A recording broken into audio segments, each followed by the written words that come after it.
suis très heureux d'être avec vous ce matin pour partager un moment de réflexion et d'échange. J'ai sans doute beaucoup plus à apprendre de vous que vous de moi, mais je voudrais peut-être en introduction dire quelques mots du moment que nous vivons les uns et les autres. Ce moment ne ressemble pas aux autres. Si vous aviez eu 20 ans en 1980 ou en l'an 2000 ou en l'an 2010, les choses ne se présenteraient pas de la même façon. Nous sommes dans une accélération du monde comme l'histoire de l'humanité ne l'a jamais connue. Et si vous prenez par exemple 3 dates, pas tout à fait prises au hasard, vous mesurerez cette évolution. 1979, c'est le moment où commence la révolution conservatrice européenne avec l'arrivée de Madame Thatcher. 1980, l'arrivée de Ronald Reagan. Au même moment, en 1979, vous avez une autre révolution conservatrice, mais qui n'a strictement rien à voir, c'est la révolution iranienne. Et en 1979 également commence l'intervention soviétique en Afghanistan. Donc c'est une grande rupture dans l'ordre international. C'est un temps du monde qui marque un grand changement par rapport aux années précédentes. Vous allez 10 ans plus tard, 1989, ce sont 2 événements qui se télescopent et qui montrent que l'histoire n'est jamais écrite à l'avance. 1989, c'est au début de l'année les événements de Tiananmen. Sur la place Tiananmen, un certain nombre d'étudiants contestent l'ordre chinois et sont massivement réprimés. Et à la fin de l'année, autre événement important, c'est la chute du mur de Berlin. Pékin préfère réprimer fortement le désordre dans son pays pour éviter ce qui se passe quelques mois plus tard en Union soviétique, c'est-à-dire la chute du régime. Donc vous avez le choix de 2 stratégies. Une stratégie qui consiste à s'accrocher à l'ordre tel qu'il est défini par la Chine, et l'autre qui, peu à peu, à coup d'étapes successives, conduit à l'effondrement de l'Union soviétique 2 ans plus tard, en 1991. Donc vous voyez bien, le monde s'accélère, le monde change. 3e date, 2001. Le 11 septembre, c'est un autre monde qui commence. Pour la première fois, les États-Unis sont frappés sur leur sol par un attentat terroriste venu de très loin, Arabie Saoudite, Afghanistan, et c'est là où il y a quelque chose que vous devez toujours avoir en tête. Tout est lié. Dans le drame du 11 septembre 2001, on retrouve un certain nombre de militants islamistes engagés sur le territoire afghan et qui vont faire le coup de main contre l'Union soviétique, sachant que les États-Unis, dans cette guerre qui s'est déroulée sur le sol afghan, va s'allier avec les extrémistes islamistes, s'allie avec les extrémistes islamistes contre l'Union soviétique. Et quelques années plus tard, c'est le territoire américain qui est frappé par ces mêmes islamistes. Donc, c'est les ruses de l'histoire. On croit s'allier avec un partenaire qui est un partenaire de circonstance, et ce partenaire de circonstance se retourne contre vous quelques années plus tard. Aujourd'hui, nous sommes là encore dans un autre monde. Entre-temps, entre 2001 et aujourd'hui, il y a eu la grande crise économique et financière des années 2008, la crise de la dette souveraine en Europe. Il y a eu 2011, et vous le savez mieux que personne ici en Tunisie, avec la figure du jeune Bouazizi. Un tournant dans le monde qui n'a pas tourné tout à fait comme certains l'imaginaient, c'est-à-dire en faveur d'une libération, d'une ouverture des pays arabes, et puis la séquence qui, depuis le début des années 2000, n'a pas cessé des interventions militaires, notamment occidentales, avec l'intervention militaire en Afghanistan, l'intervention en Irak, puis la Syrie, et puis la France en Libye et au Sahel. Et cet interventionnisme militaire, il se double d'un interventionnisme en forme de miroir du côté de la Russie, puisque ça conduira à l'intervention en Crimée dans un premier temps, en Géorgie d'abord en 2008, puis en Crimée en 2014, et puis en 2022 avec l'agression russe contre le territoire ukrainien. et puis un an plus tard, la terrible guerre, terrible tragédie de Gaza, après l'autre tragédie du 7 octobre. Donc vous le voyez bien, accélération du monde. Tout cela donne le sentiment d'une très grande confusion, c'est vrai, mais il y a quelques lignes de force. Parmi ces lignes de force, il faut avoir en tête que le monde dans lequel vous grandissez ne ressemble pas à celui des débuts des années 2000. Au début des années 2000, nous étions dans une mondialisation triomphante. Le libéralisme dominait partout, tout le monde commerçait avec tout le monde, tout était facile. Et on pouvait imaginer que cette évolution économique qui pesait sur l'évolution des sociétés ne s'arrêterait pas. Or, ce qu'on a constaté, c'est qu'au fil des années, cette mondialisation, et en particulier à partir du début des années 2010, s'est fragmentée. Et elle s'est fragmentée sur la base de blocs régionaux, de blocs par affinité culturelle et idéologique. Et il y a une confrontation qui l'emporte sur tous les autres, c'est la confrontation entre les États-Unis et la Chine. Et on voit que peu à peu, le monde se sépare à travers ce grand clivage avec une inconnue. Et cette inconnue, vous devez l'avoir en tête parce qu'elle va déterminer sans doute une grande partie de votre vie et une grande partie de vos activités professionnelles.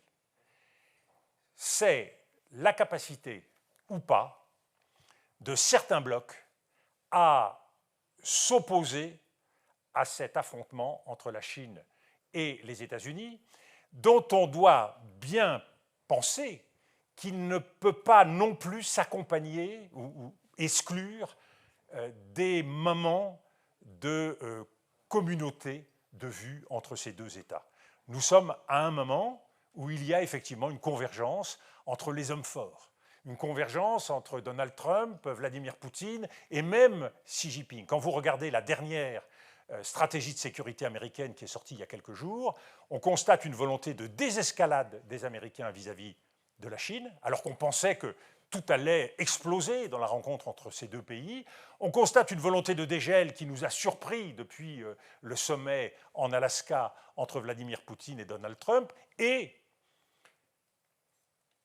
on constate que l'Amérique privilégie aujourd'hui une vision idéologique du monde à une vision de défense des valeurs démocratiques.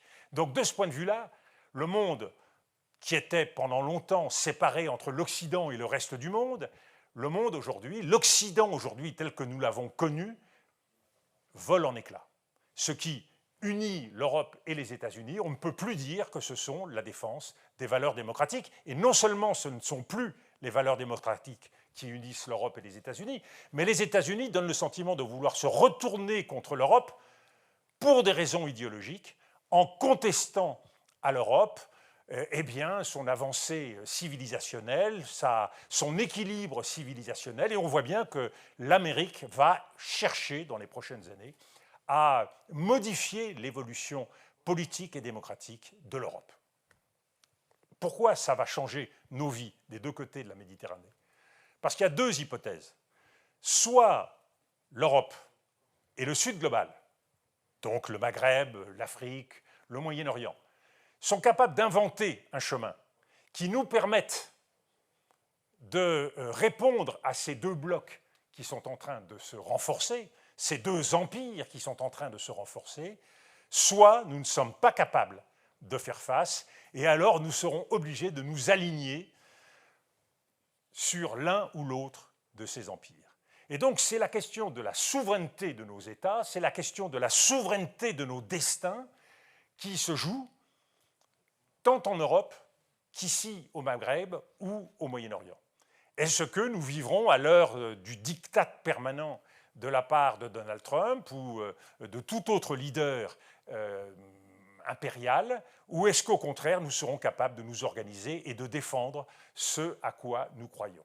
Donc, nous sommes dans un monde en grand changement, nous sommes dans un monde qui se structure à l'opposé de ce que nous imaginions il y a quelques années, et nos vies professionnelles, nos engagements personnels vont évidemment être profondément marqués par ces changements.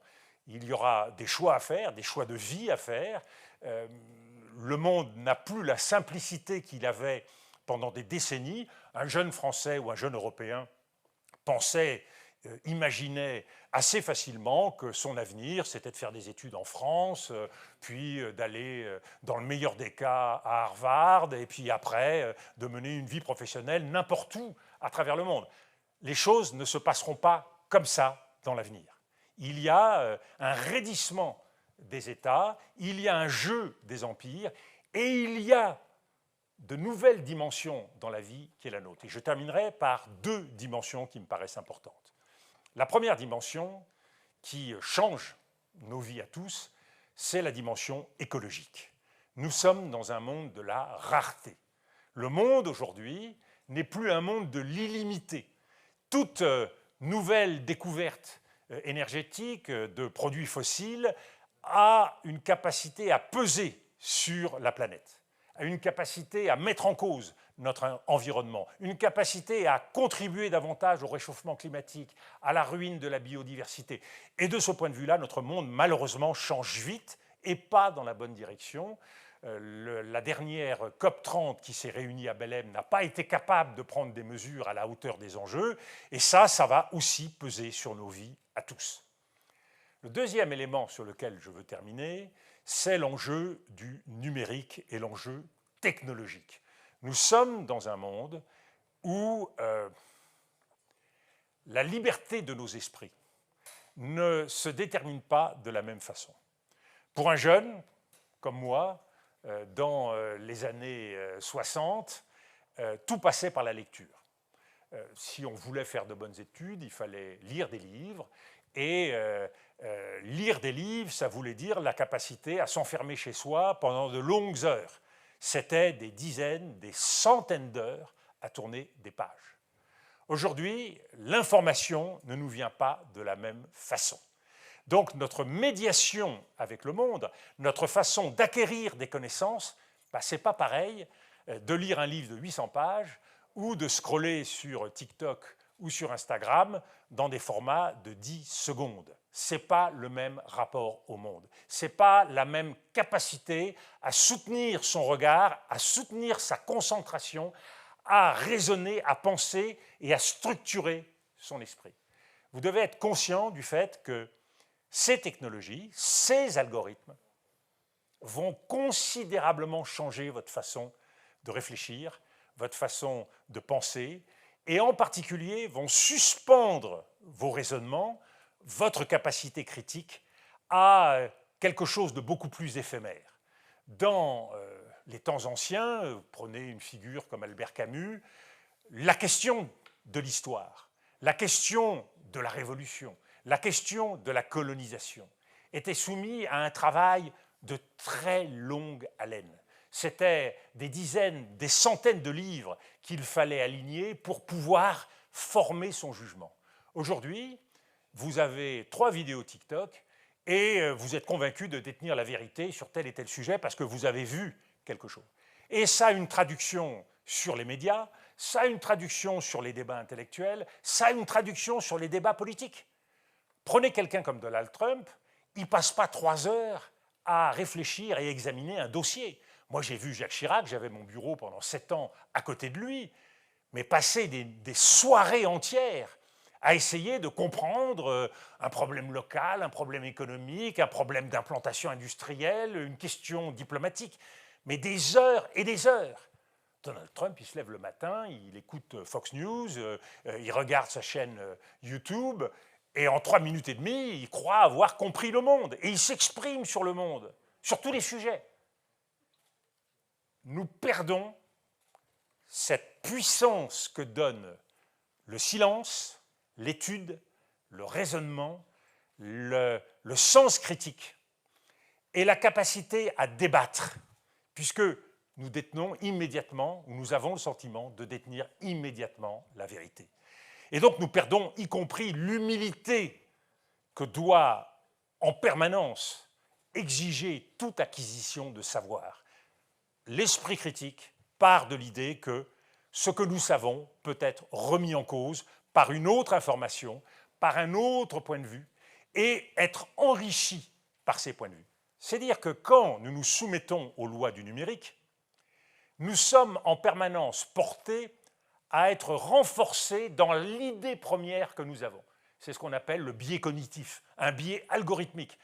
Quand vous questionnez vos différents réseaux, eh bien, ces réseaux vont aller dans votre sens et vont vous rapprocher de gens qui pensent comme vous, le même point de vue. C'est en quelque sorte le principe même de la tribu. Vous échangez avec des gens qui pensent comme vous, qui vous renforcent dans votre jugement, et vous vous éloignez des autres. Il faut avoir conscience de ça.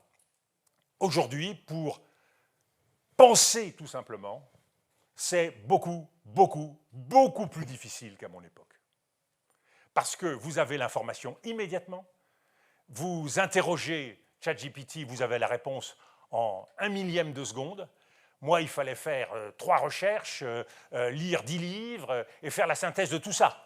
Et bien, je peux vous dire qu'on y allait doucement avant d'avoir un jugement définitif sur n'importe quel sujet. Aujourd'hui, quelle que soit la complexité du sujet, en 1,5 secondes, vous avez 1 kilomètre de réponse et vous croyez tout savoir sur la politique énergétique, sur la nécessité de mettre en place tel dispositif en matière fiscale. Vous croyez maîtriser tout. C'est une illusion.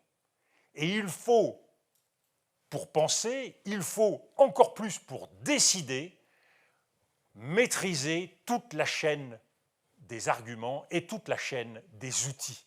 Donc se situer dans le monde est à mon sens beaucoup plus difficile parce qu'en apparence c'est beaucoup plus simple, mais c'est une illusion trompeuse. Donc, première chose, se méfier et passer à l'examen au tamis critique toutes vos connaissances et commencer par ce qui est le point de départ de tout, c'est se méfier de soi-même, c'est-à-dire penser contre soi-même, parce que ce n'est qu'en pensant contre soi-même qu'on arrive à dépasser son propre jugement, à l'enrichir, à l'améliorer et à finalement pouvoir davantage le partager. Merci.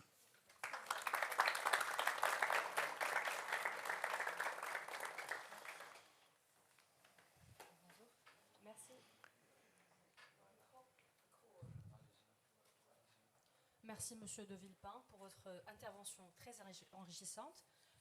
Merci à vous d'être parmi nous. Alors, on passe maintenant à la session questions-réponses. Qui se prend volontaire pour la première question? Bonjour. Bonjour, monsieur. Bonjour. Je m'appelle Émile Naïja, élève au lycée pilote de l'Ariana et responsable RH au sein de Team LPA. Ma question est la suivante. Dans un monde de plus en plus fragmenté et instable, quelle vision avez-vous de l'ordre mondial de demain? Et quel rôle la diplomatie peut-elle y jouer pour le façonner? Merci. Merci. Malheureusement, le monde dans lequel nous entrons est un monde qui est plus multipolaire, et de ce point de vue-là, on ne peut que se réjouir qu'il y ait davantage d'acteurs sur la scène internationale. Longtemps, la vie internationale a été confisquée par quelques-uns. L'image qu'on peut avoir du monde de 1945, c'est l'image de grandes conférences, Potsdam, Yalta, c'est-à-dire de quelques leaders internationaux qui dirigent et décident pour le monde. Aujourd'hui, il y a beaucoup d'acteurs. Et quand vous regardez la scène internationale, il n'y a pas que le G7, que le G20, il y a les BRICS, il y a l'Organisation de coopération de Shanghai, il y a une multitude d'acteurs. Ça, c'est plutôt une bonne chose. Mais à côté de cette logique de multipolarité, il faut prendre en compte le fait que ce qui a constitué l'ordre mondial depuis 1945, c'était le multilatéralisme, c'est-à-dire une organisation de la société internationale à travers des institutions internationales. Et parmi ces institutions, bien sûr, il y avait tout le système des Nations Unies, le système économique, également le Fonds monétaire international, la Banque mondiale, toutes les organisations spécialisées des Nations Unies qui structurent la collectivité, la communauté, de façon à permettre le règlement d'un certain nombre de grands sujets. Aujourd'hui, ce multilatéralisme, il est très largement bloqué. Nous l'avons vu sur les grandes crises, que ce soit l'Ukraine, que ce soit la crise de Gaza et d'autres crises, le Soudan, l'Éthiopie. Il y a une difficulté pour la société internationale à prendre des décisions ensemble, très largement en raison du fait que le Conseil de sécurité des Nations Unies, qui comporte un certain nombre de membres non permanents, qui changent régulièrement, et des membres permanents, 5 membres permanents, disposant d'un veto. Eh bien, ce Conseil de sécurité est bloqué par les grandes puissances qui, disposant d'un veto, dès lors que, sur un sujet, ils ne partagent pas l'avis des autres, eh bien, ils bloquent, ils mettent leur veto, et le sujet, donc, ne peut pas avancer. Donc, on est dans un monde qui a du mal à s'organiser, se structurer, à prendre des décisions collectivement, compte tenu du nouveau rapport de force. Dans ce rapport de force, il faut intégrer le fait que ce qui a le plus changé, outre cet affaiblissement du multilatéralisme, outre ce développement de la multipolarité, c'est l'arrivée de nouveaux empires. Des empires anciens qui retrouvent une importance nouvelle. C'est le cas de la Chine, c'est le cas de l'Inde, c'est le cas de l'Iran, c'est le cas de la Turquie. Mais c'est le cas des États-Unis. Et il faut bien voir que ce qui, aujourd'hui, constitue la plus grande surprise dans l'ordre international, c'est le changement profond des États-Unis. Ça ne s'est pas fait en un jour, c'est une lente évolution. Certains veulent croire qu'une fois que Donald Trump aura quitté la scène, eh bien, les États-Unis reviendront à ce qu'ils étaient. Personnellement, je ne le crois pas. Je pense que ce sont des changements durables et qu'il faut s'habituer donc à une Amérique qui regarde le monde différemment et qui regarde le monde à travers une idéologie différente. Le principal changement, c'est que pendant très très longtemps, les États-Unis se sont structurés comme l'Europe à travers d'une certaine idée de la démocratie, ce qu'on appelle la démocratie libérale.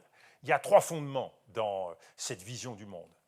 Le premier fondement, c'est l'idée que le monde doit être fondé sur le droit.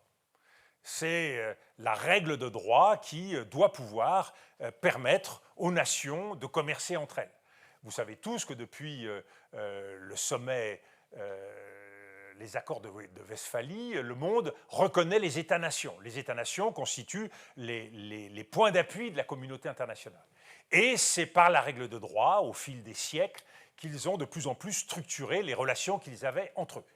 À cette logique d'un monde structuré par la règle de droit, eh bien, les choses ont changé et nous sommes aujourd'hui davantage structurés par la force. C'est ce que Donald Trump appelle aujourd'hui la paix par la force.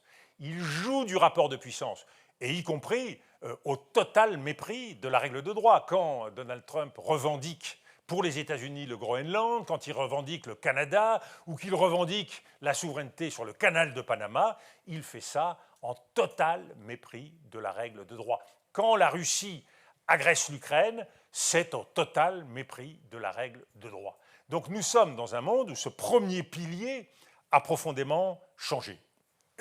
Il y a un deuxième pilier qui est important et qui lui aussi est en voie de grand changement, c'est le pilier démocratique.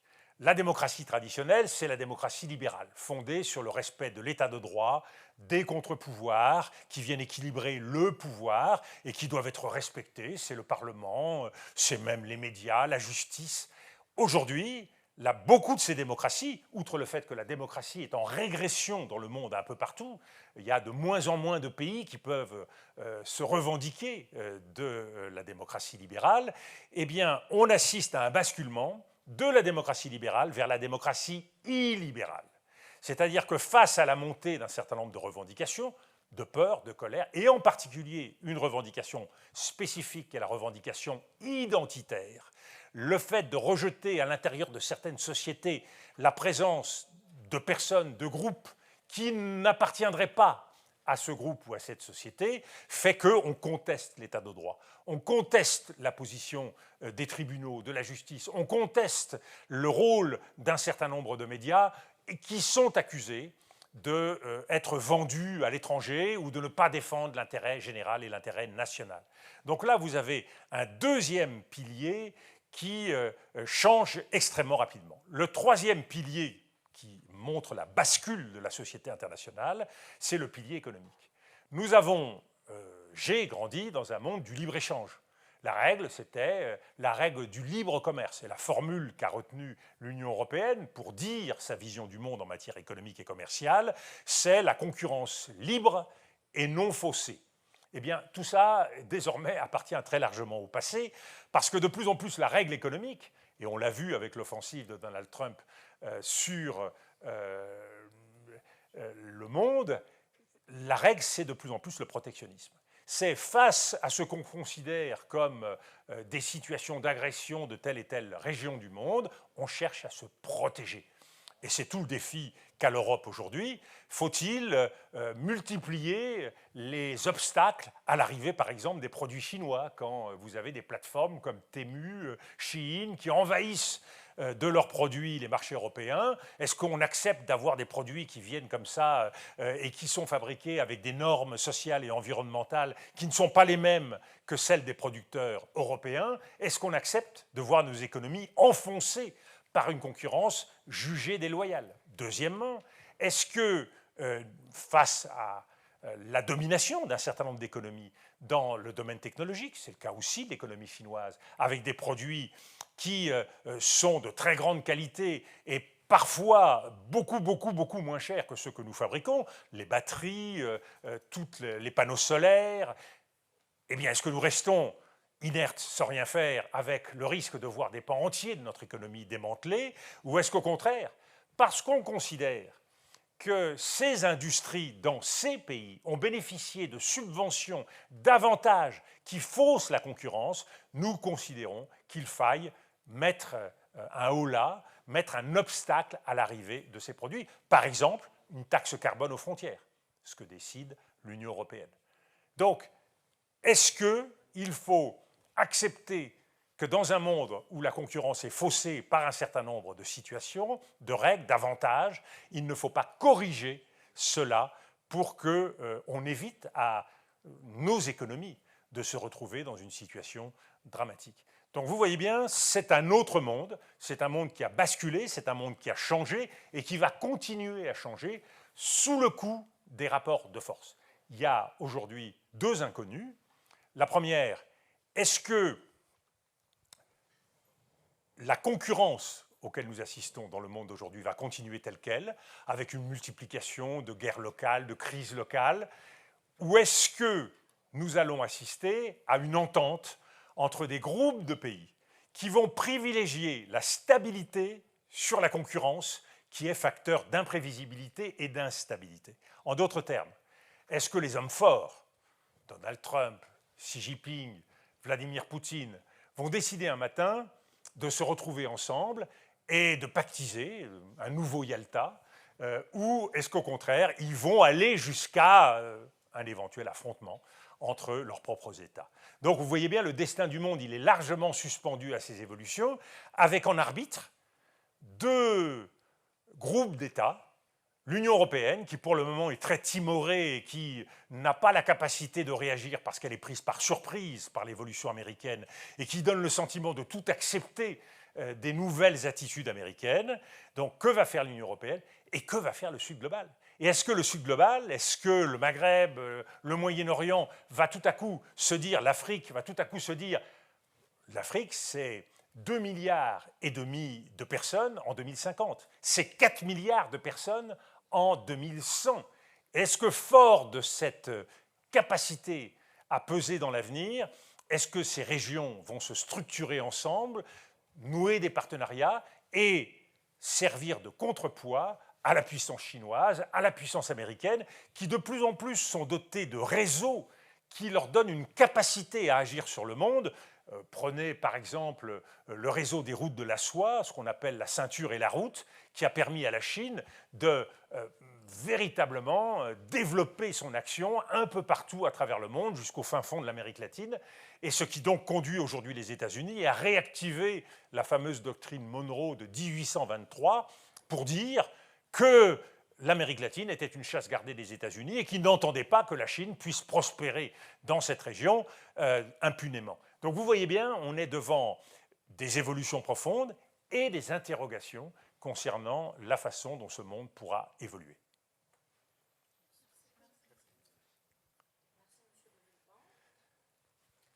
Alors, pour pouvoir en profiter le maximum de vos questions, de vos interventions, on va prendre des lots de 3 questions à chaque fois.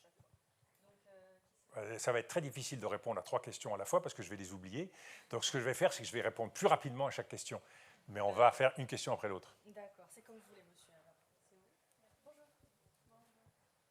Bonjour, monsieur le Premier Bonjour. ministre.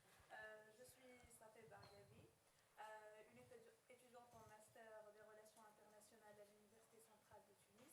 D'ailleurs, je vous remercie pour votre intervention très pertinente.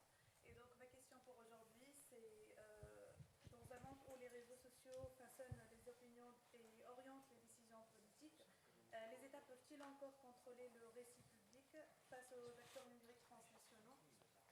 Alors ça, c'est un grand défi que celui des réseaux sociaux, du contrôle des réseaux sociaux, du contrôle des algorithmes, sachant que c'est un immense problème à la fois technique, mais en même temps politique.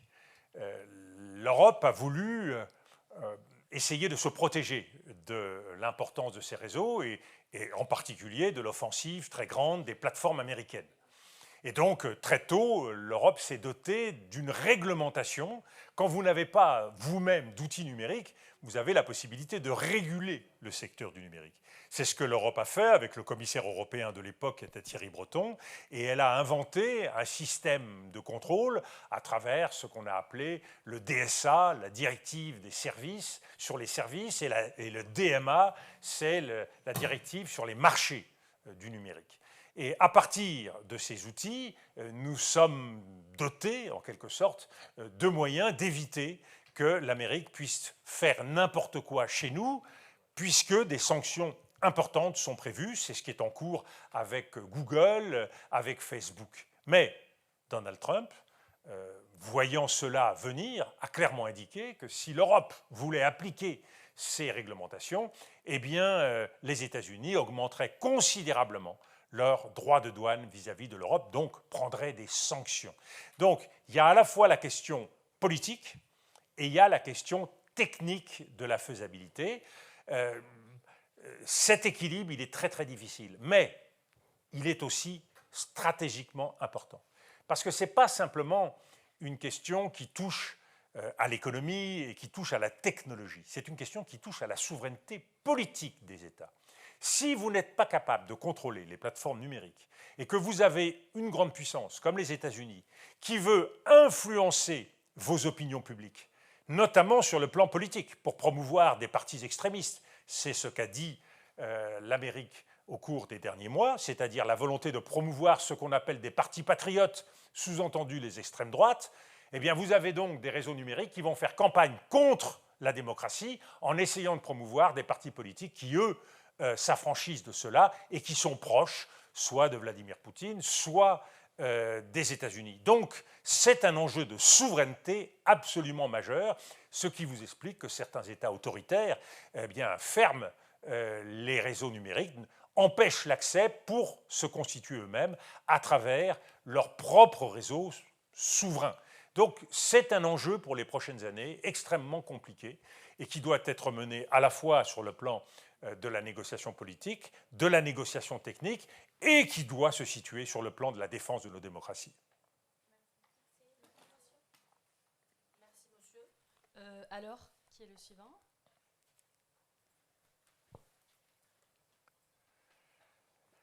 Bonjour, monsieur Bénétin. Je me présente, je suis Stavlar Jmini, étudiante en 3e année géopolitique et relations internationales. C'est un honneur pour nous d'avoir l'occasion d'échanger avec vous. Merci beaucoup pour votre intervention.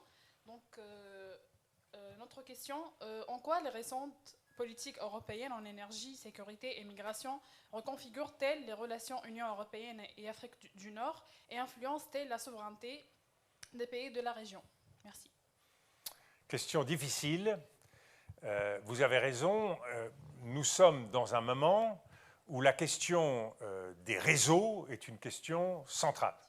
Donc, les questions liées à l'énergie, la question liée à la sécurité, les questions liées à l'immigration sont des questions qui touchent de part et d'autre à nos souverainetés. Donc, ce sont des questions sensibles. La question de l'énergie, elle est vitale parce que c'est d'un bon approvisionnement en énergie que dépend le développement de nos économies. Et donc, la question des interconnexions. Comment est-ce qu'on fait pour que les réseaux énergétiques puissent être mieux partagés et servir les différents pays des deux côtés de la Méditerranée. Donc c'est la question des interconnexions dans le domaine gazier, dans le domaine pétrolier, dans le partage de certaines ressources, y compris celles que l'on souhaiterait développer davantage concernant le solaire, l'hydrogène vert. Donc dans tous ces domaines-là, la question de la structuration des réseaux, dans quel sens vont ces réseaux? Est-ce qu'ils partent du Nigeria pour aller vers le Maroc ou au contraire vers l'Algérie pour après aller dans tel et tel pays d'Europe? L'organisation, la géographie et le choix technique de tel ou tel réseau, privilégiant telle et telle source d'énergie, ce sont des enjeux extrêmement stratégiques.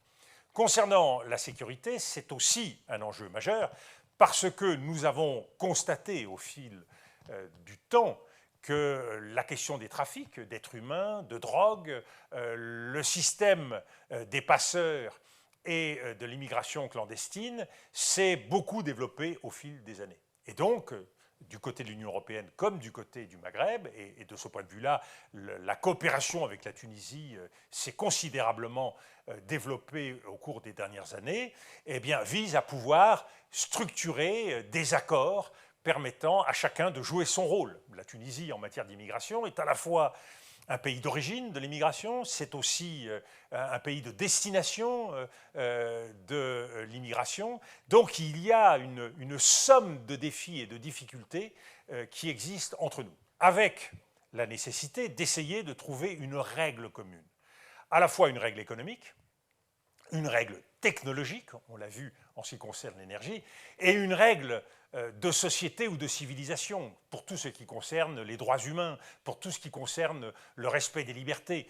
Il y a la nécessité de trouver le bon équilibre sur l'ensemble de ces sujets. Et on voit bien qu'entre l'Union européenne, à travers les accords d'association avec la Tunisie, avec le Maroc, avec l'Algérie, c'est ce réglage qui est particulièrement difficile.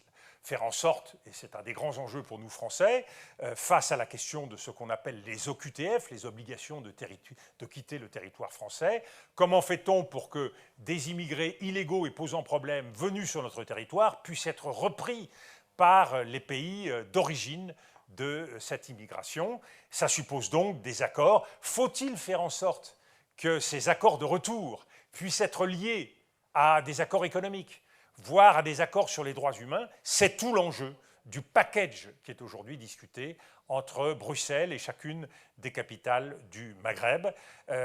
Il faut arriver à trouver une communauté de vues, une communauté d'intérêts pour que, à la fois en termes de partage entre nos sociétés et entre nos États, mais il faut prendre en compte l'évolution des sociétés et puisse permettre un développement de part et d'autre de la Méditerranée dans les meilleures conditions. Ce qui est certain, c'est que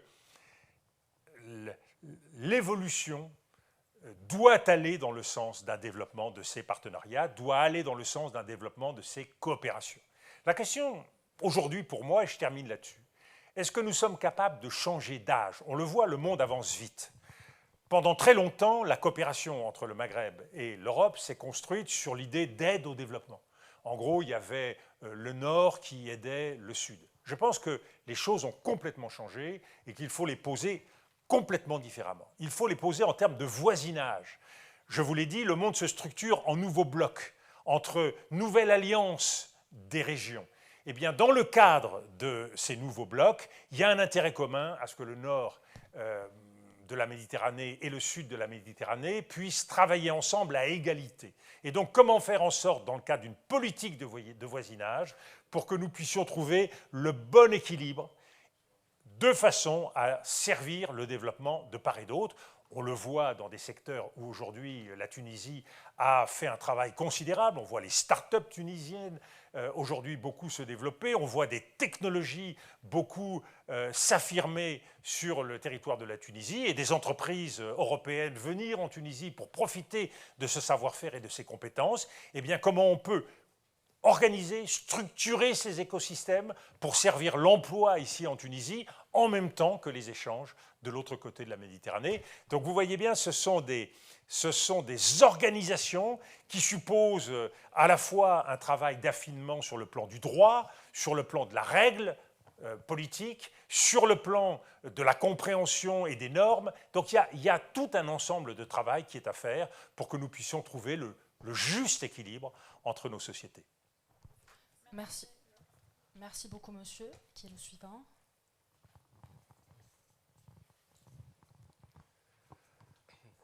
Bonjour, Monsieur le Premier ministre. Bonjour. C'est un honneur d'être parmi vous aujourd'hui et je vous remercie pour la richesse de votre intervention. Je me présente, je m'appelle Mehdi Rezghi, je suis un étudiant en première année master en anglais et relations internationales à l'Institut supérieur des sciences humaines et je suis le président du club Timion SSHT. Donc, ma question pour aujourd'hui, c'est face à la compétition d'influence entre puissances globales, comment la France et l'Union européenne peuvent-elles repenser leur partenariat avec l'Afrique pour répondre aux aspirations africaines et aux enjeux géopolitiques actuels? Et merci. Alors, il y a deux conditions pour essayer d'avancer dans la direction nécessaire que vous indiquez. La première, c'est que l'Europe puisse défendre sa souveraineté. C'est la condition primordiale. Parce que si l'Europe devient vassale de grands ensembles géopolitiques, elle n'aura pas la liberté de pouvoir déterminer elle-même ses liens avec le Maghreb et l'Afrique. Donc, c'est défendre sa souveraineté. Défendre sa souveraineté, c'est quelque chose de très, très difficile. Et c'est, à mon avis, le grand enjeu pour l'Union européenne dans les prochaines années. Ça veut dire quoi? Ça veut dire être capable de défendre sa propre sécurité. Aujourd'hui, nous sommes complètement dépendants des États-Unis pour le parapluie nucléaire américain vis-à-vis d'une menace qui pourrait venir de la Russie ou d'ailleurs. Donc, l'enjeu sécurité, l'enjeu défense, avec la décision qui a été prise d'augmenter considérablement nos budgets nationaux dans le domaine de la défense.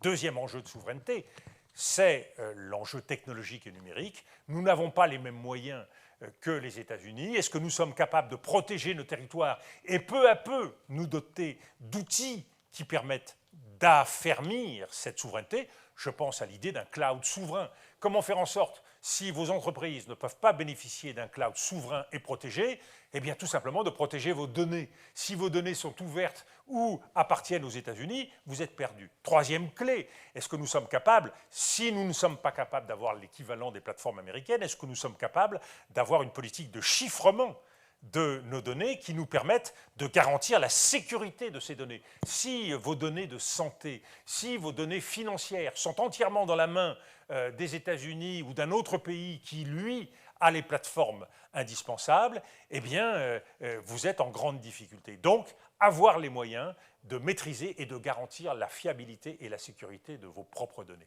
Troisième enjeu de souveraineté, le secteur financier. Il est très important et peu de gens ont compris que la souveraineté financière allait être un enjeu majeur.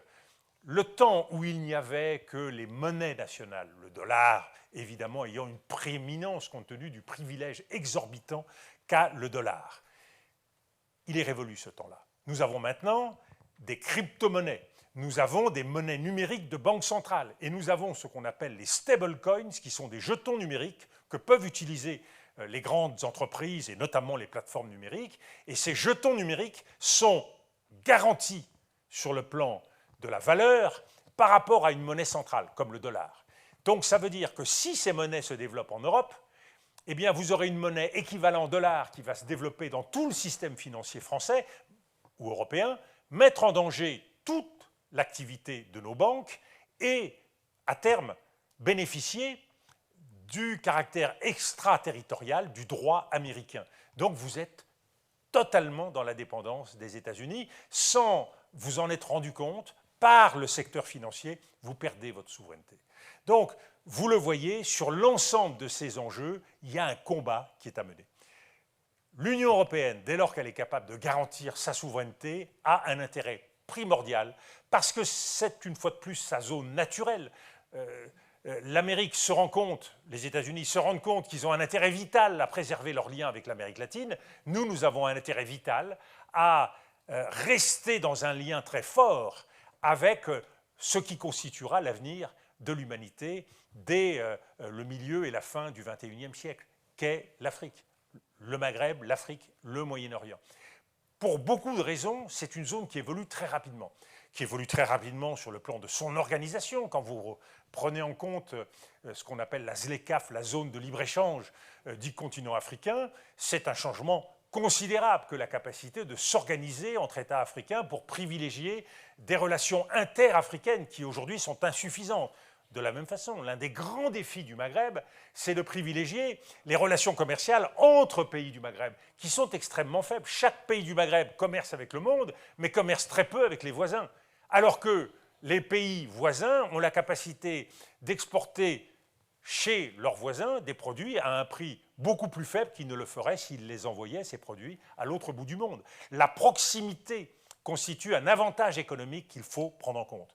Donc, dans ce nouveau contexte d'évolution du monde, qui va de plus en plus aller dans le sens d'une géopolitique mettant en avant l'Afrique et le Moyen-Orient, parce que le Moyen-Orient passe d'une région quasiment exclusivement productrice d'énergie fossile à une région qui a été capable et est capable de se diversifier dans d'autres domaines, dans les domaines financiers, dans les domaines culturels. C'est une zone à très forte attraction culturelle et évidemment touristique. Quand vous voyez les progrès faits par l'Arabie saoudite dans l'ouverture de sa société et de sa culture, c'est un élément de vitalité extraordinaire. On néglige trop souvent, et la Tunisie a beaucoup à réfléchir de ce point de vue-là, compte tenu de sa richesse et de ses ressources à la fois touristiques et culturelles.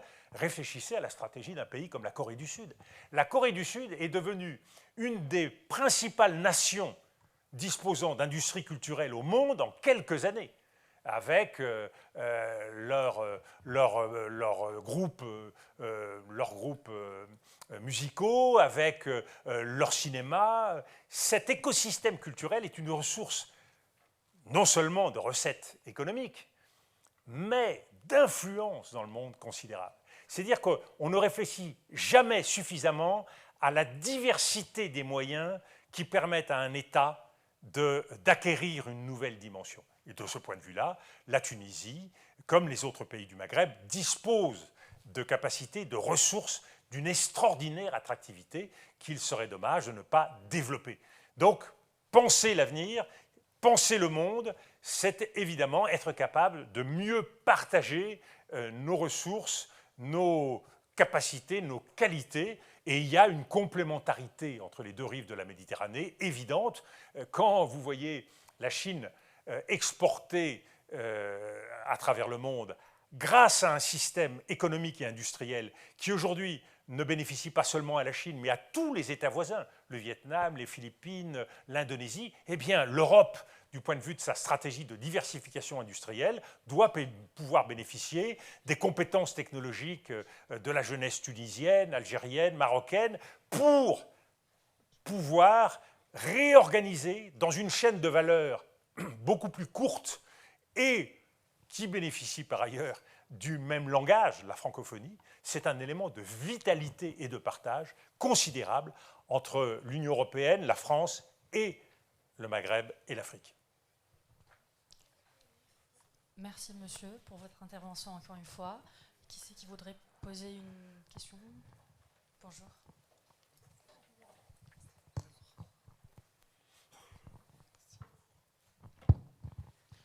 Bonjour Monsieur le Premier ministre. Bonjour. Alors je me présente, Aziz Twib, je suis chercheur en droit des affaires à l'Université de Carthage.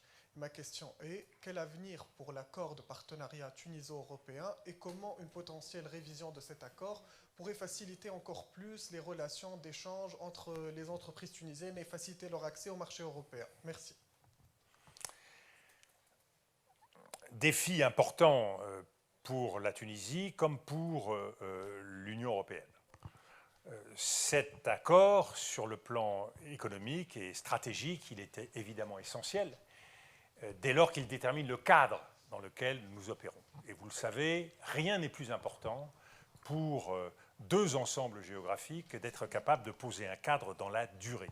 L'un des grands problèmes de l'économie mondiale et de chacune des nations qui composent et participent à cette économie, c'est d'arriver à accéder à de la stabilité et de la prévisibilité. Quand vous êtes une entreprise, vous avez besoin de penser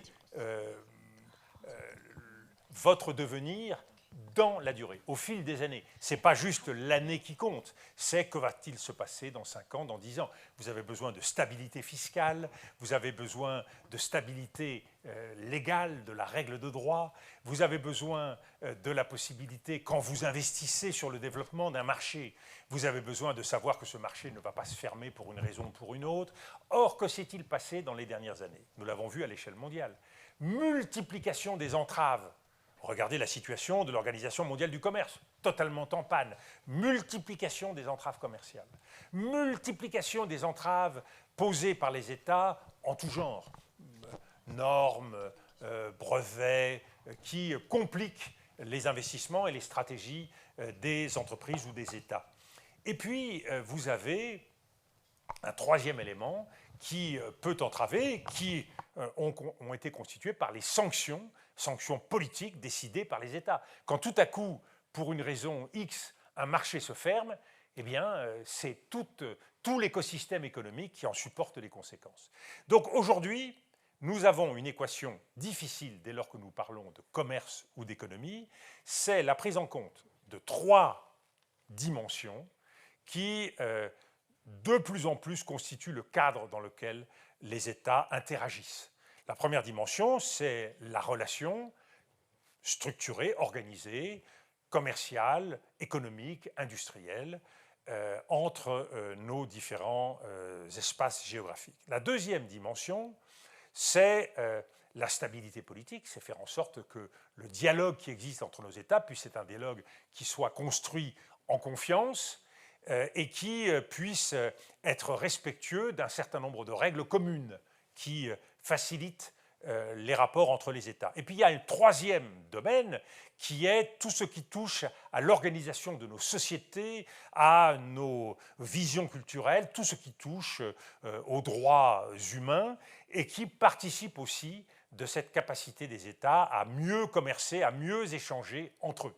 Et c'est tout cela qui doit avancer et évoluer. Plus le cadre est solide, plus la confiance est forte, plus nous sommes capables de franchir des étapes rapidement. Donc, la règle qui aujourd'hui constitue la clé des relations entre l'Union européenne et la Tunisie, l'accord d'association qui nous lie, comme avec les autres États du Maghreb, doit prendre en compte ceci.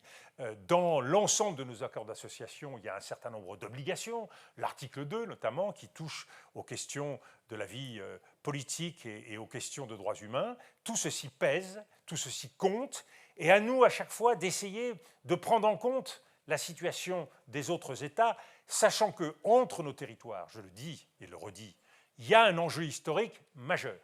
C'est que tout aujourd'hui doit nous conduire, que nous soyons États, investisseurs, partenaires commerciaux, tout doit nous conduire à faire davantage les uns avec les autres. C'est nos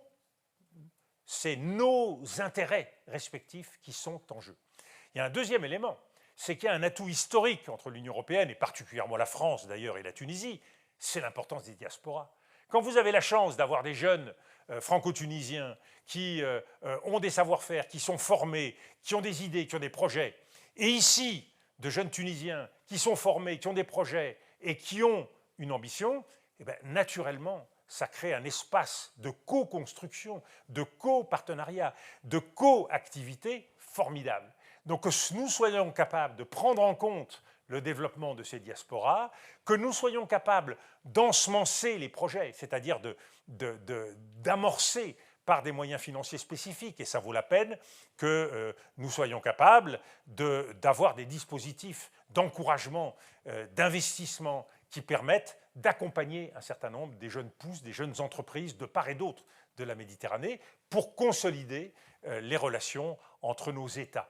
Donc, toutes les conditions existent, mais nous devons prendre en compte la nécessité d'avancer dans tous ces domaines en même temps, la coopération politique, la coopération économique et commerciale et la coopération sur le plan de nos sociétés et des droits humains. Merci M. de Villepin. Il nous reste entre 15 et 20 minutes maximum pour prendre un maximum de 3 questions.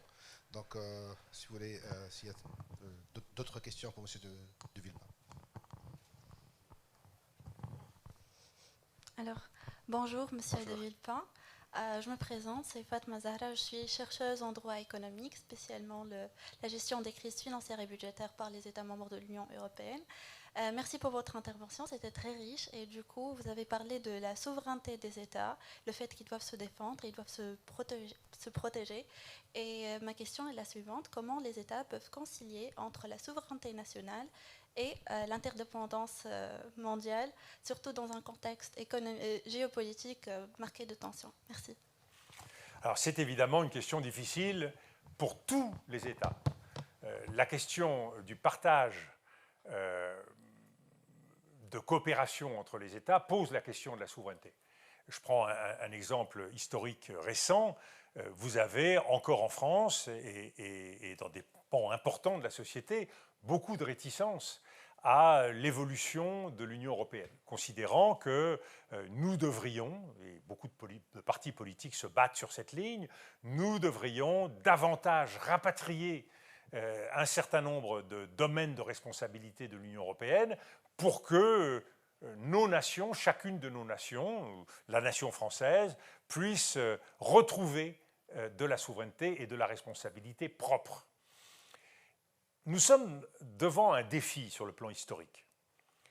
La souveraineté des États, elle est très grande dans des domaines spécifiques, la responsabilité démocratique, les questions de sécurité intérieure, et il y a, par contre, des domaines où cette souveraineté, elle s'ouvre, pour les pays européens, à la souveraineté européenne.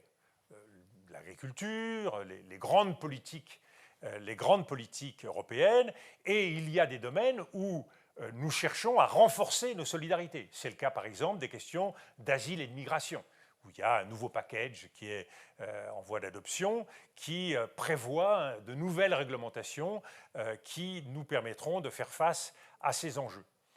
Toute la complexité, c'est de faire la ligne de partage idéale entre la souveraineté des États et la souveraineté européenne. Le principe fondamental sur lequel nous, Français, nous avons vécu, c'est l'idée que partout où notre souveraineté peut s'exercer entièrement, il faut l'exercer. Mais par contre, là où notre souveraineté n'est pas susceptible d'être efficace, crédible ou suffisante, eh bien, il faut accepter que l'Europe puisse apporter sa contribution. C'est un principe très clair qui est celui de la subsidiarité. Tout ce qu'on peut faire nous-mêmes, on le fait. Tout ce qu'on ne peut pas faire et qui peut être fait mieux et plus efficacement par le biais de l'Union européenne, eh bien, l'Union européenne, elle doit être mobilisée. Par exemple, question de défense, l'essentiel de la souveraineté aujourd'hui est exercé par les États, mais on constate qu'il y a un effort supplémentaire à faire si on veut être crédible par rapport à un certain nombre de menaces, et donc se pose la question de savoir si à l'échelle de l'Union européenne, il ne faudrait pas être capable de franchir une étape supplémentaire. C'est pareil dans le domaine énergétique. Souveraineté des États, mais est-ce que nous n'aurions pas intérêt à partager un certain nombre de capacités, notamment être capable de partager la responsabilité de la fixation des prix, ce qui nous permettrait, par le fait que nous sommes plus forts si nous sommes à 27, nous aurions une capacité de négociation plus grande par rapport aux États producteurs. Donc mettre ensemble, mutualiser nos tâches et nos stratégies de façon à en tirer parti. Donc cet arbitrage, il doit constamment être fait. Le général de Gaulle avait une formule qui permettait, par un petit tour de magie, de concilier les deux. Il disait l'Europe défend sa souveraineté, mais non, la France défend sa souveraineté, mais l'Europe, c'est en quelque sorte notre levier d'Archimède. C'est-à-dire par la poussée, on peut agrandir cette souveraineté. Donc en gros, l'Europe nous apporte une souveraineté que nous n'aurions pas si nous restions tout seuls. Donc là, on cumule les deux souverainetés. Mais c'est vrai qu'aujourd'hui, il y a un autre regard porté par les États-nations, qui est celui de constater qu'il y a trop de règles européennes, qui décident dans trop de domaines où ils ne devraient pas compliquer la vie des gens. Et donc la tentation, c'est de se dire, arrêtons de faire en sorte que l'Europe se mêle de tout, arrêtons de faire en sorte que la souveraineté européenne ne prenne de plus en plus d'importance, et redéfinissons la responsabilité de chacun à chaque étape. C'est vrai à l'échelle de la souveraineté des nations, c'est vrai aussi à l'intérieur de chacune des nations. Nous, on a un grand problème en France, qui est l'organisation territoriale. On a des communes, on a des intercommunalités, on a des départements, on a des régions. Personne ne s'y retrouve. Est-ce qu'il ne faut pas que cette responsabilité territoriale, ce qu'on appelle le millefeuille territorial, ne soit pas clarifiée de façon à avoir moins d'acteurs, moins d'interlocuteurs, simplifier et faire en sorte de mieux savoir qui fait quoi? Alors qu'aujourd'hui, on a le sentiment que tout le monde se mêle de tout. Voilà aussi un enjeu d'efficacité de la souveraineté de chacun des acteurs qui se pose de la même façon. Donc nous sommes dans un moment où il faut chercher à être plus efficace, plus démocratique aussi, parce que si vous savez qui est responsable, eh bien la responsabilité s'exercera mieux. Donc c'est un grand enjeu pour les sociétés aujourd'hui. Alors, une question suivante.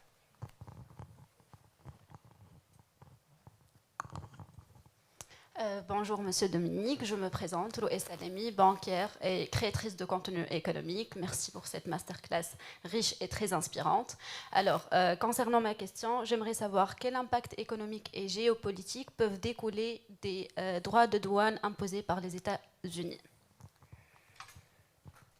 Alors c'est une vraie question qui n'est pas encore complètement réglée, compte tenu de la complexité des mécanismes. Les Américains ont mis en place des droits de douane un peu partout dans le monde, avec une cohérence qui échappe à peu près à tout le monde. Pourquoi taxer les produits venant du Lesotho? Il y a des choses extravagantes. Mais enfin bon, ils ont fait ce choix. Quelle était l'idée des Américains? L'idée des Américains, c'est de financer par les droits de douane le développement de l'économie américaine. Et progressivement, de pouvoir même imaginer supprimer tout impôt aux États-Unis. Les Américains ne paieraient pas d'impôts, mais feraient payer des impôts aux pays du monde, aux États du monde. Vous voyez, en apparence, voilà une formule qui paraît une vraie formule magique. C'est très séduisant. Vous êtes la première puissance mondiale, vous faites payer les autres et vous épargnez de toute responsabilité dans ce domaine vos propres citoyens. Si c'était aussi facile, ce serait formidable. Mais qu'est-ce qu'on constate? Si vous augmentez les droits de douane, qui paye l'addition à la fin? Est-ce que c'est le pays d'origine des produits? Vous taxez la Tunisie. Est-ce que c'est les Tunisiens qui vont payer plus cher et perdre au bout du chemin? Ou est-ce que c'est le consommateur américain qui va finalement payer l'addition parce que les produits qu'il va acheter vont coûter plus cher? Au bout du compte, on se rend compte que c'est le consommateur qui paye le produit. Et donc, taxer l'État au départ d'un produit, c'est ajouter une charge supplémentaire aux pays qui achètent. Et cela se voit aujourd'hui aux États-Unis avec une accélération de l'inflation. Les Américains, tout à coup, ils ont découvert que le prix des œufs, vous savez, les Américains, ils mangent des œufs tous les jours, hein, et omelette, c'est 2, 3, 4 œufs le matin. Les œufs ont explosé. Le prix vertigineux. Le café, le prix du café. Les Américains, ils s'arrêtent au Starbucks en allant au bureau et ils partent avec un café géant. Mais le prix, là aussi, explosé. Donc tous les Américains se sont rendus compte que les droits de douane, à la fin, c'est eux qui les payaient. Et le résultat, c'est que Donald Trump, très discrètement, il y a quelques semaines, a baissé un certain nombre de droits de douane avec l'espoir que tout ceci ne se voit pas trop. Mais quel est le risque pour les États-Unis?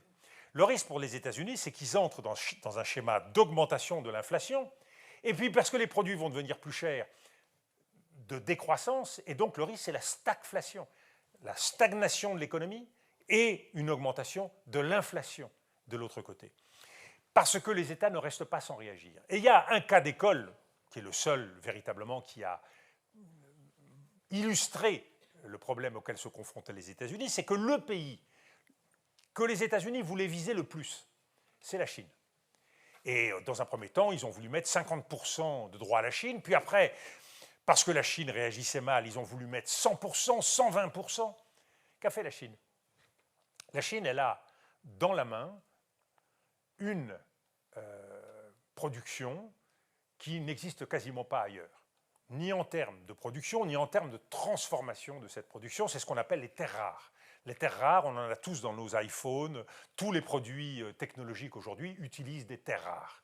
Et la Chine n'est pas tant producteur de terres rares que premier transformateur. 90% des terres rares dans le monde sont transformées par la Chine. Ça demande beaucoup d'eau, beaucoup de savoir-faire, c'est très polluant, mais c'est la Chine qui a pris l'ascendant sur ce marché. La Chine a dit, très bien, plus de terres rares. Et là, tout à coup, l'économie américaine s'est retrouvée dans l'immense difficulté d'un énorme goulot d'étranglement qui est, si pas d'accès aux terres rares, pas d'iPhone, pas de voiture électrique. Première expérience malheureuse pour Donald Trump, ce qui a conduit lors de la rencontre au sommet de l'APEC à Busan entre Donald Trump et Xi Jinping, les États-Unis ont fait machine arrière. Deuxième machine arrière prévisible, sur les puces. Les puces électroniques, vous le savez, sont de plus en plus petites parce qu'il y a une compétition pour la gravure de ces puces de plus en plus fines, et la technologie est essentiellement dans la main des Taïwanais. C'est TSMC et quelques autres entreprises qui championne dans ce domaine. Et les États-Unis, bien sûr, ont tordu le bras de TSMC qui a dû construire des usines aux États-Unis, et donc les États-Unis cherchent à acquérir ce savoir-faire qui est si spécifique dans ce domaine des puces. Et il y a une puce fabriquée par la grande société américaine NVIDIA. NVIDIA fabrique des puces toutes petites, et en particulier la puce H200. Et donc, les États-Unis ont décidé que la puce H200, bien évidemment, elle devrait être vendue en nombre limité et pas aux Chinois. Qu'est-ce qu'ont fait les Chinois? Les Chinois, ils ont tout simplement dit interdiction d'achat de puces H200 pour le territoire chinois. C'est-à-dire même ce qu'on pourrait acheter, on ne va pas l'acheter.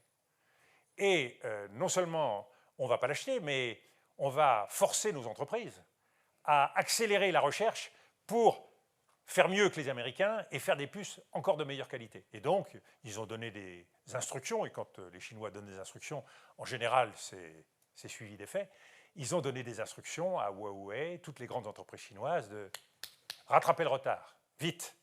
Et donc, les Américains se retrouvent avec une puce H200, mais ils n'ont pas les débouchés, et donc c'est une perte de milliards et de milliards de dollars pour NVIDIA. Or, NVIDIA, dans la course à l'intelligence artificielle, est pris dans une logique effrénée de besoin de financement. NVIDIA a comme ça conclu un accord avec OpenAI, où OpenAI fait l'objet de participation très importante de NVIDIA, parce que OpenAI a besoin de financement pour ChatGPT, etc., pour développer les nouveaux logiciels. Et donc, il y a un échange croisé où OpenAI achète toute une série de puces NVIDIA, et donc il y a des circuits croisés de financement à l'intérieur des entreprises dans le même secteur de l'intelligence artificielle, ce qui risque de constituer une bulle dans le domaine de l'IA qui, si elle explose, sera une véritable catastrophe, parce que ça montrera que toutes ces entreprises sont construites sur du sable.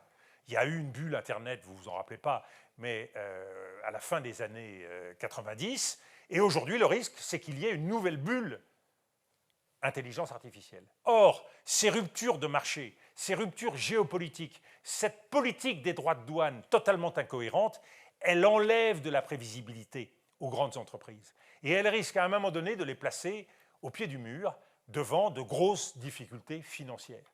Et nous sommes donc devant un mur, des murs, mur de la dette, mur technologique, mur géopolitique, qui peuvent tout à coup conduire à des ruptures économiques tout à fait considérables, par le biais, vous le voyez, au départ, d'une petite folie commerciale, et si on augmentait les droits de douane pour tous les pays de la planète.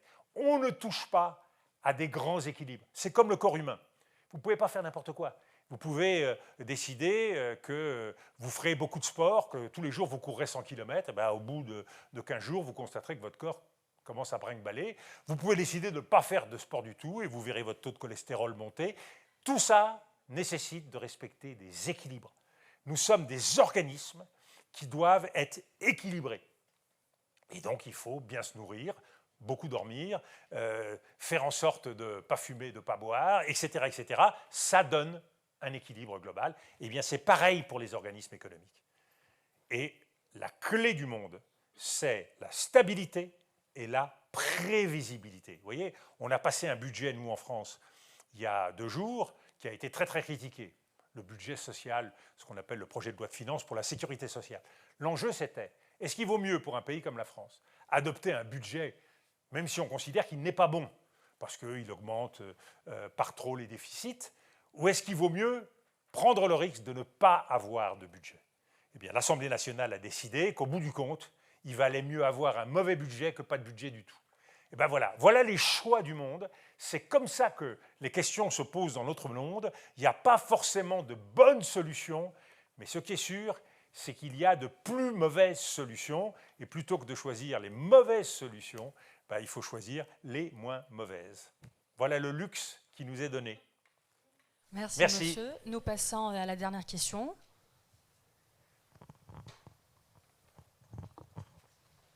Bonjour Monsieur le Premier ministre, Bonjour. Je m'appelle Ralia Seyri, je suis une élève du lycée Pierre Mendès France. Bravo. Merci. Et je représente aujourd'hui la section AGGSP, dont une partie qui n'a malheureusement pas eu la chance de venir assister à votre conférence. Ma question est donc la suivante. Dans un monde contrôlé, voire verrouillé par les États, dans un contexte de multilatéralisme déclinant, pensez-vous que la jeunesse peut peser utilement et être optimiste? Son activité dans la sphère numérique est-elle une chance pour la paix ou au contraire la source d'un risque accru de monter aux extrêmes? Alors, je pense, et merci pour la détermination avec laquelle vous posez votre question, je pense que malheureusement, on ne peut pas aujourd'hui être d'un optimisme béat. Pourquoi? Il y a des choses qui ne changent pas dans l'histoire de l'humanité. Et ce qui ne change pas, et de ce point de vue-là, je pense qu'il faut plutôt considérer que c'est une bonne chose, c'est que tout part de nos consciences individuelles. Il y a l'évolution d'une société, il y a les risques d'une époque. Nous ne sommes pas maîtres de l'aggravation de la situation écologique de la planète. Nous ne sommes pas maîtres du risque géopolitique. Nous ne sommes pas maîtres de l'évolution du commerce international. Nous ne sommes pas maîtres des nouvelles données financières. Mais nous sommes maîtres d'une chose. C'est la façon dont nous nous situons par rapport à l'ensemble de ces enjeux. Notre responsabilité individuelle, notre liberté individuelle, notre capacité à choisir nos vies, ça, c'est quelque chose que nous avons chacune et chacun dans nos mains. Vous, à l'âge qui est le vôtre, vous avez le choix d'une culture, vous avez le choix d'un lieu. J'habiterai à Sousse, ou j'habiterai à Tunis, ou j'habiterai quelque part ailleurs. Vous avez le choix de la façon dont vous vous situez par rapport à vos amis. Vous avez le choix de votre emploi du temps. Vous avez le choix de la culture que vous souhaitez avoir, des lectures que vous souhaitez faire, de la façon dont vous voulez construire votre journée. Vous pouvez vous lever le matin et faire comme moi un footing, 8, 9, 10 km, ou vous pouvez ne jamais faire de sport. C'est un choix. Tous ces choix, ils ont des conséquences dans la façon dont vous allez vous situer par rapport au monde. Se situer, ça veut dire quoi? Ça veut dire se situer par rapport aux autres, par rapport à votre famille, par rapport à vos amis, par rapport à votre milieu professionnel, par rapport à vos écoles, par rapport aux objectifs que vous vous donnez. Tout ça, c'est pas simple. Et je le disais tout à l'heure aux jeunes qui m'interviewaient, c'est pour ça que je ne me sépare jamais d'un petit cahier de Moleskine noir. Et depuis des décennies, tous les jours, je me promène avec ce carnet et je remplis ce carnet, soit de choses que j'apprends, soit de choses que je lis, soit de questions que je me pose, et j'essaye chaque jour de faire mieux le soir en faisant le bilan de ma journée. Tout dans nos vies nous pousse à nous laisser flotter dans le quotidien des jours. On se couche le soir, on enchaîne déjà la journée de demain, et puis on est sous la pression d'un examen qui arrive dans 15 jours. Nos vies ne nous appartiennent plus. Une des caractéristiques du monde technologique et du numérique, c'est que la liberté que nous avions avant, et que j'ai connue moi très fortement, qui était la liberté de s'ennuyer, la liberté de ne pas savoir quoi faire. Même ça, ça vous est enlevé. Parce qu'il y a toujours un programme sur Netflix, il y a toujours quelque chose à scroller sur TikTok, il y a toujours votre regard qui est attiré par quelque chose, aimanté. Et tout ça vous enlève de la liberté, vous enlève de l'indépendance personnelle, humaine. Donc, le défi que nous avons tous, c'est à nous réapproprier nos vies. Votre vie, que vous ayez 18 ans, 20 ans, 22 ans, elle vous appartient. C'est un choix que vous ferez. Non pas qu'un professeur ou que quelqu'un vous aura dit bah, tu seras dans le secteur informatique ou tu seras dans le secteur commercial ou alors t'es nul. Ce que j'ai moi entendu quand j'avais 14 ans, t'es nul, de toute façon, bah, fais ce que tu peux. Et c'est vous qui déterminez. Non, ça ne se passera pas comme ça, c'est moi qui vais décider et je vais me donner les moyens de décider.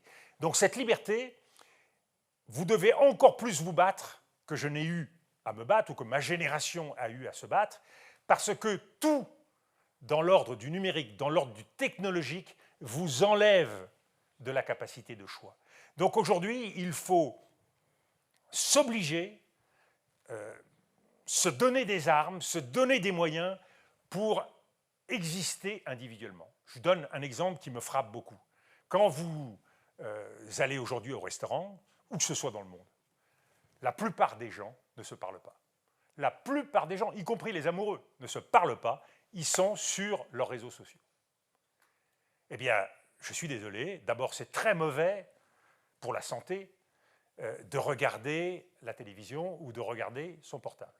Pour bien digérer, si vous voulez véritablement digérer sainement, eh bien, il faut parler, partager, il faut relâcher le diaphragme, il faut relâcher toutes les tensions du ventre. Et donc, le dialogue, l'échange, ça c'est bon pour la santé.